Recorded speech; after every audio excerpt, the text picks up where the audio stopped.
Hi, Robert here. This is the second part of my chain link fence tutorial. In this part I'm going to show just a couple of choices you can make when completing the building of your chain link fence. The first is how to add an electric wire cover on your fence to make it a little bit more menacing, and the other is how to base your fence so that it is easy to transport. You'll need the chain link fence you already made. You will need a pin vise drill with a normal drill bit and the smallest drill bit that still allows your thinnest wire to fit into the hole it makes, and a lot of thin wire. You will need a number of short sprue bits equal to the number of sprue posts already on the chain link fence. These need to be equal in height and have any side branches cut off. You will need a sharp scalpel, a clippers, and some glue that works on metal and plastic, and something which can form a solid base for the fence. Lastly, you might want some green stuff or other bits to enhance the look of your fence. Don't worry, you don't need any sculpting skills for what we're going to do. We're going to make an electric wire top. I personally like to make the top of each sprue bit a little bit more menacing by cutting it into a short stubby point. Don't have it go down the length of the sprue bit or you won't be able to complete the electric wire. And make sure you can replicate this sharp point for each bit. Next, get a short sprue bit and hold it at the top of one of the fence posts. You'll want to cut the non-pointed end so that it can smoothly attach to the top of the sprue post at an angle of about 35 degrees. That angle isn't necessary as long as you remember that they must angle over the wire mesh as opposed to away from it. This is because chain link fences typically have the posts on the inside of the fence, but any defensive spikes point outwards. It is important that when you test fit the other sprue bits to the other posts, that they are all at that same angle. I laid them next to my completed sprue bit and repeated the cut at the same angle to do this. When pinning them to the post, keep in mind you will be doing more pinning going through this small sprue bit, so try to have the pinholes towards the front or the back of the pieces as opposed to the dead center.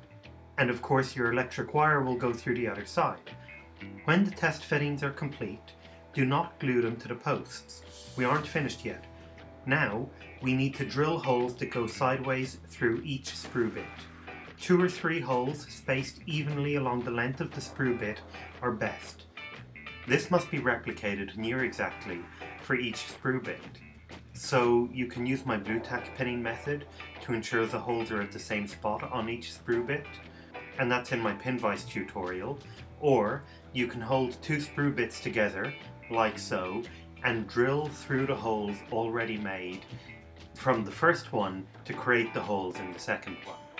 When you are happy with the holes going through the sides of the sprue bits, you can finish pinning each sprue bit to the top of its fence post.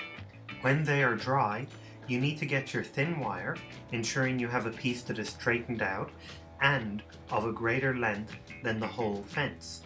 In my case, this will be just over 15 centimeters. If you can use a non-bendable wire, feel free to do so.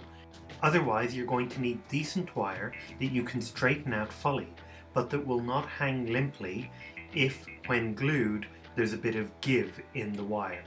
I used stiff wire, and to straighten it out I used 2 pliers and gripped them tightly, pulling at each end until I was satisfied that the wires were straight and without kinks.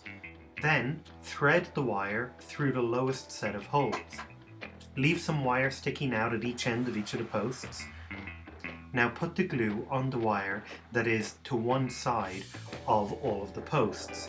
Then, when you're satisfied with the glue, you slide it in, and then the glue will be inside the post where the wire is threaded through in each case.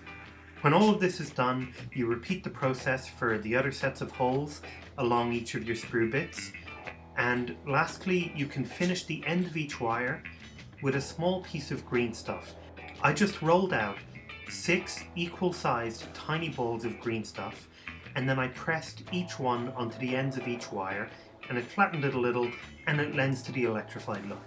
You have now successfully completed your electric wire top. All that is left to do is to base your fence and finish any other painting and detailing. You'll need your completed fence and a firm base. Styrofoam or other commonly used terrain materials are often too soft for this, as the wire will not stay firmly in place, so be sure you have something sturdy to hand. You'll also need hard wire that does not easily bend, such as copper wire or safety pins. Lastly, you'll need a pin vise drill, a clippers, and glue that works on both metal and plastic. When pinning my fence to its base, I deliberately did not glue it, so that I could detach the fence at any time and transport both of them separately, as this gives a much flatter imprint. To make this work, all you really need is a firm base that you can drill into. The holes will need to be fairly snug to the wire so that the wire does not shift around inside them. So test out your different drill bit sizes until you find the smallest one which still allows your chosen wire to fit into it. Additionally, you need to be sure that you drill your holes accurately. I used my blue tack method again. Use your hard wire to test fit the entire piece without gluing.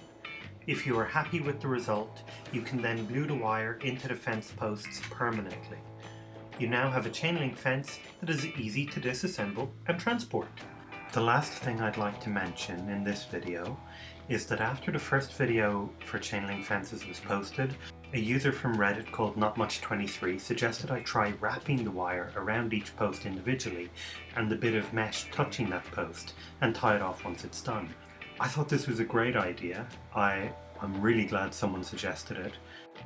Now I actually had a little bit of trouble getting the method to work in my tests because I was using stiff wire, but if you have more malleable wire, try this method out. I think it'll save you some time. I hope you found this tutorial helpful. Subscribing is a good idea for more videos like this and general wargaming videos. You can contact me on manticmoments@gmail.com or follow me on Twitter @manticmoments. Thanks for watching.